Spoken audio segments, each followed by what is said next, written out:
Well, hey guys, and welcome back to another Thursday sermon. And again, I always hope you're really enjoying. I certainly really enjoy sharing about Jesus, about this subject we're on just now, which is just Jesus. And again, guys, this teaching series is very much like a bit of a foundation to the online platform. Just for those that may not necessarily believe, or maybe you're a new Christian or something. And what I'm trying to do, you guys, through the Gospels. Through Jesus' earthly ministry, is to try and show who God really is, and the hope is that there'll be such a depth to this that you'll really see a side to God that maybe you didn't expect, and to trying to build him into this well-rounded individual that you can know, because Jesus said, if you've seen me, you've seen the Father. Jesus was the express image of God. So when we look at him in the Gospels, we are kind of seeing God face to face here. And Jesus is an amazing subject, guys. He really is. And it's like I've said before in previous, when you're preaching and teaching, you can tend to be in the epistles a lot, or back in the Old Testament or something. But sometimes that we come away from the Gospels, the real purity of the Gospels. And yes, the majority of the Gospels was preaching towards the Jews, but of course, we have to know how to take all the various teachings. But we're not really kind of looking at that just now. We're looking at Jesus Christ himself. And the sermon I'd really like to sort of touch on tonight is Jesus on the cross. And again, guys, for those of you that don't necessarily believe, or you're searching, this cross, this sacrifice of Jesus that we all know, is the central point of the scriptures and the sort of Christian's life, And it was everything the Old Testament was leading up to. And after that was the result of everything that happened on the cross. It was that important, this sacrifice of God's own Son, Jesus Christ. And in this sermon, guys, I just want to take you there. I want you to see him. I really, really want you to see him in that. What he went through to pay for our sins. Just to show you how much God loved us. Just absolutely adored us. And of course, when it comes to the cross, Jesus knew he was going there. He knew that it was going to happen at some point. He would have to go through this. And he said it to his disciples many times, and they could never really quite take it on board, what was going to happen. And of course, the whole series was just complete trauma, from start to finish. In the garden when he was praying, he was asking the Lord, saying, if there's any way this cup can pass from me, if there's any way around this, but if this is it, I'll do it, And, off he went to be scourged, mocked, made a fool out of, stuff thrown at him, spat on him, all these things that took place, heading up to the cross. And of course, he hadn't been nailed to that cross yet, And of course, again, you all, there's many people obviously know the account of Jesus being nailed to that cross and hung up there, And that must have been excruciatingly painful. You're talking excruciating pain, and he knew he just had to go through that. And Jesus said, he could have asked the Father just to bring him down off of that. He could have sent legions of angels, but Jesus stayed on that cross, and he had to stay on it willingly to be a perfect sacrifice for us.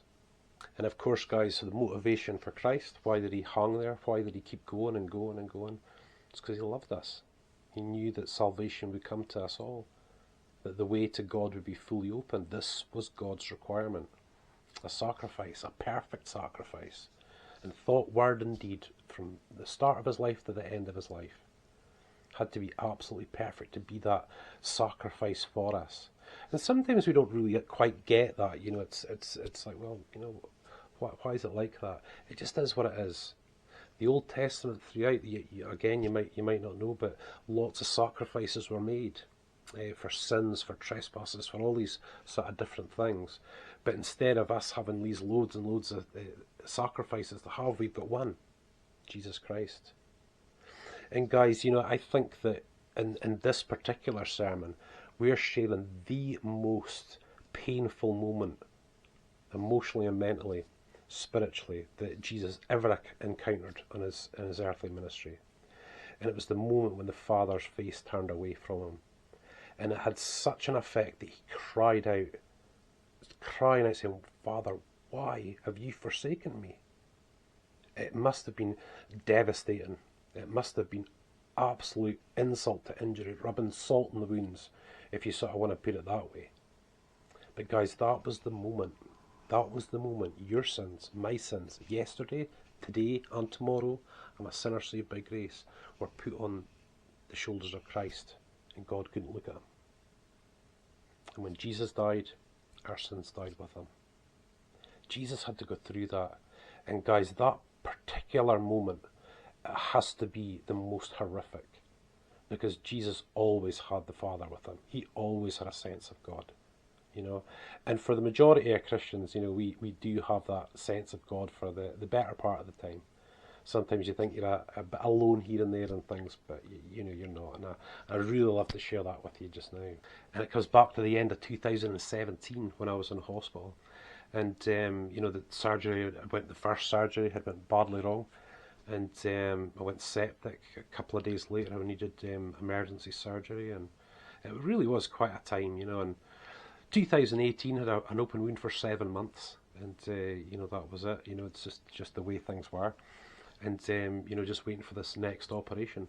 But I was in that kind of time, you know, it was really hard going. You know, it was gentamicin, bleach, you know, the real deal, antibiotics, trying to clean my system out, and emergency surgeries and all that sort of stuff. And I was kind of looking at God, saying, you know, I just feel absolutely rubbish. I mean, really never felt as ill in my life. And I'm sitting there saying, you know, is there any what's the difference between me being a Christian believer and someone across there?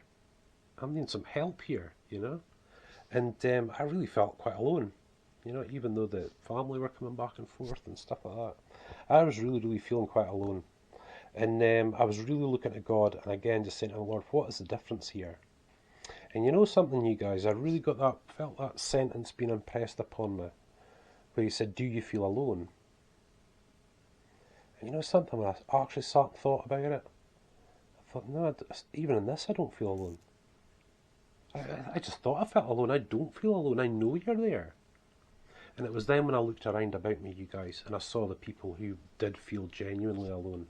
And I looked at them and I thought, boy, oh boy, you know, I'm not like them. You know, I've got you. Thank you that I've got you. Because I'll tell you something, in hospital, you guys, and I've spent quite a few weeks in hospital. I've seen some of the hardest guys break down after a couple of weeks in hospital. I've seen the hardest of blokes being absolutely open and vulnerable because they're scared of what's happened to them. And in my particular situation, with all that stuff we were going through, I was at peace. I was trying to help the people around me, you know. That's not me, that's the strength of God, baby, let me tell you. You know, you don't do that in your own strength. But it came to a point even worse. And again, you guys, I always say,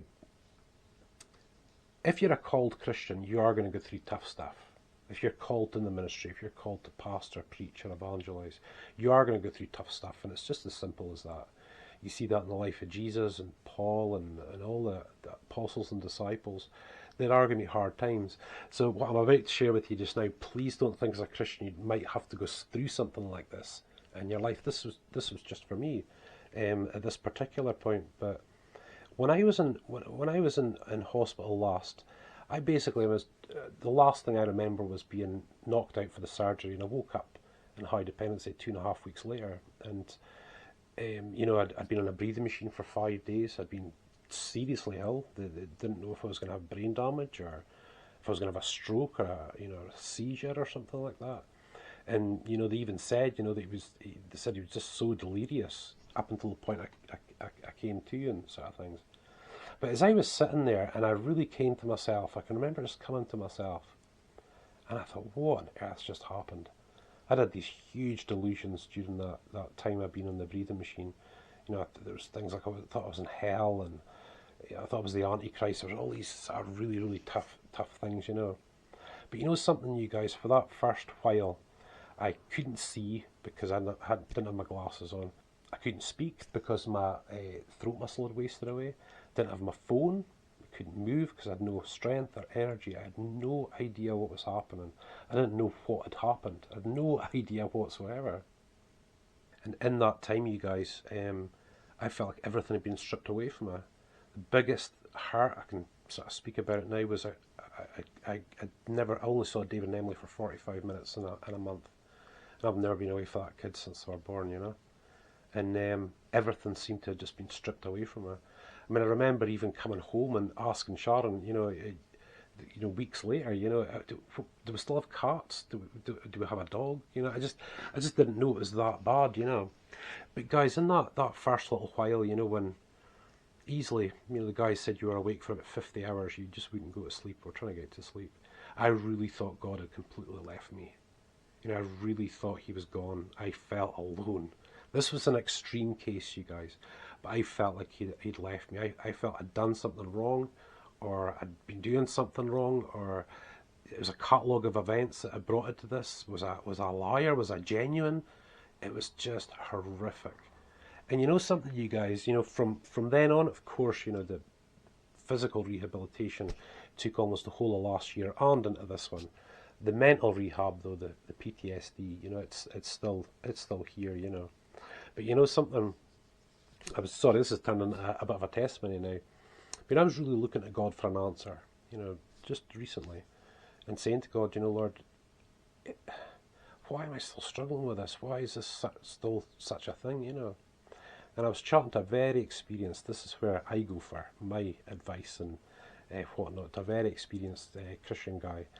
And you know something, he came away with such an amazing thing. He said to me, he says, are you struggling to relate your circumstances to the Bible? And I was like, yeah. So whatever I go through, I can look in the Word. If I see it happening to the apostles or whatever, I can feel assured that everything's okay. It's one of those things that we're sort of going through. And he said to me, so what about Jesus on the cross? And you know something, I thought I never even crossed my mind when Jesus said, Father, Father, why have you forsaken me? And it was that traumatized me. Now again, guys, this is just Jesus. This is meant to be really simple teachings. I'm just really going as sort of led tonight, And again, I really want to reassure you that yes, people that are called to the ministry are moving forward, go through some quite difficult times, you guys, and I've seen it all over, you see it throughout your friends in the Christian world, and stuff. That is what it is. And guys, that's not necessarily the way it is at all for the Christians in the congregation, you guys. God calls Christians for the better part to lead quiet and peaceable lives, share the gospel when we can in our own way, and live for God and stuff like that. And that's great, guys. There's nothing wrong with that at all, It's but for the people God sort of calls out, it can be very, very difficult. And like I said, I was called back in 2002. I was actually called when I was eight years old, actually. But I was always very aware of this happening, But guys, when I looked at Jesus, that's when I found my real hope again, When I could see that on the cross, that he went through the same thing. That I went through the same thing as him. He went through the same thing as me. Okay, this is a way, way huger level than me, you guys. I mean, come on, I'm sitting in a lovely warm hospital. But nevertheless, it's the same thing. And that's why God's Word is so important. That's why looking at Jesus is so important, you guys, Because even when you go through a trial, a serious trial or a tribulation, if you can see it in the Word, you guys, you get that security. You can feel that security coming from God. And it's just a tremendous feeling. And PTSD, for anyone that's suffered it, is really, really difficult. You really don't feel like yourself. But boy, oh boy, I could see it, I could see it. And it's happened so many times in the past, and various trials. I look at the Word, I look at Paul or Peter or someone, and go, he went through that. So it's normal, and God's going to bring us through. There's something happening here. We'll overcome, we'll get there and stuff like that. But guys, I have to really be frank and honest, but with this thing, I was really, really struggling big style with this particular part, I haven't felt without God for a long, long time, I can't really remember what that feels like up until that point, And that was a tough moment, you guys. But I just hope, you guys, that you see that, although we do go through things, Jesus went through them too. And the part I want to really pull from that to share with you is that he understands. If you're angry towards him, if you got a real lack of faith towards him or whatever, he understands. He is not judging you. God the Father is not judging you if you're going through some trial and tribulation and your attitude isn't quite perfect, you know?